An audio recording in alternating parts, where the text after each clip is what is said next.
નમસ્કાર, આપ જોઈ રહ્યા છો લખત ન્યૂઝ અપડેટ ચેનલ। તમામ સમાચાર અને અપડેટ મેળવવા માટે ચેનલને સબસ્ક્રાઇબ કરો અને બેલ આઇકન પર ક્લિક કરો જેથી તમામ સમાચાર અને અપડેટ તમને મળી રહે। લખતર તાલુકાના તાવી ગામે પોતાના વતનની અંદર લખતર તાલુકા ભૂતપૂર્વ કોંગ્રેસ પ્રમુખ અને હાલ સુરનગર જિલ્લા કોંગ્રેસ મહામંત્રી શક્તિસિંહ રવાણા દ્વારા મતદાન કરવામાં આવ્યું। તેમના દ્વારા મતદારોને બહોળા પ્રમાણમાં મતદાન કરવા માટે થઈ અપીલ કરવામાં આવી અને તેઓ પોતે આ જે મતદાન મથકે પહોંચ્યા હતા ત્યાં તેઓ લાઇનમાં ઊભા રહ્યા હતા અને તેમના દ્વારા લોકોને મતદાન કરવા માટે થઈ અપીલ કરવામાં આવી હતી। ત્યારે ગ્રામ્ય વિસ્તારની અંદર મોટી સંખ્યાની અંદર મતદાન થતું હોવાનું વિડીયોની અંદર સ્પષ્ટ દેખાઈ રહ્યું છે।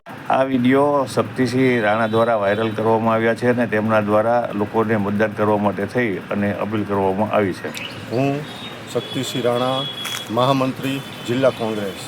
લોકશાહીના આ મહાપર્વમાં હું મતદાર ભાઈઓને પોતાના મતાધિકાર, સંવિધાન અને બંધારણના બચાવ માટે બહોળી સંખ્યામાં મતદાન કરવાની અપીલ કરું છું।